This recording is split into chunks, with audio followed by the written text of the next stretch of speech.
এই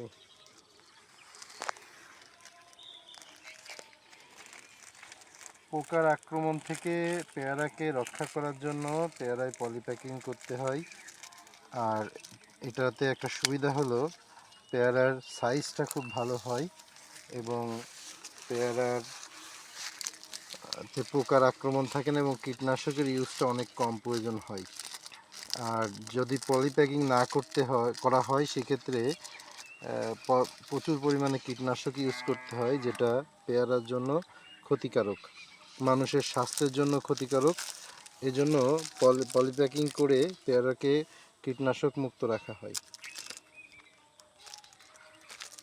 তার মানে পেয়ারা চাষের ক্ষেত্রে প্যাকিং করা খুবই গুরুত্বপূর্ণ। পেয়ারা প্যাকিং করা খুবই গুরুত্বপূর্ণ। পেয়ারা প্যাকিংয়ের 3টা অ্যাডভান্টেজ পাওয়া যায়।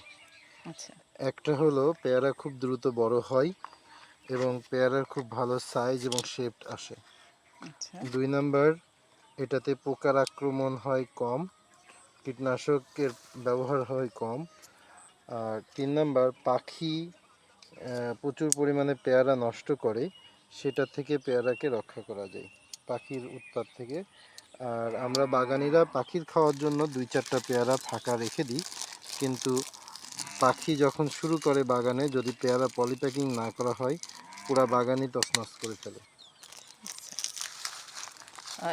এই পেয়ারা প্যাকিং করার কিছু আহ, পদ্ধতি আছে, তাই তো? পেয়ারা প্যাকিং করা খুব সহজ। জাস্ট এই তো কয়েকটা ভাঁজ নেওয়া, নিয়ে এটা আটকে দেওয়া, আর নিচেই 2টা কেটে দেওয়া হয়েছে যাতে এখান থেকে কোনো পানি বা কিছু ভেতরে জমা হলে ওটা বেরিয়ে যেতে পারে, কিন্তু উপরে টাইট করা যেন এর মধ্যে কোনো রকম পোকা বা কিছু ঢুকতে না পারে। ঠিক এই আছে, তাহলে আমরা সবাই জেনে নিলাম পেয়ারা প্যাকিং কেন গুরুত্বপূর্ণ আর কিভাবে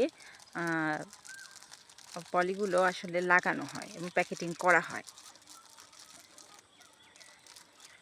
ঠিক আছে, আসসালামু আলাইকুম।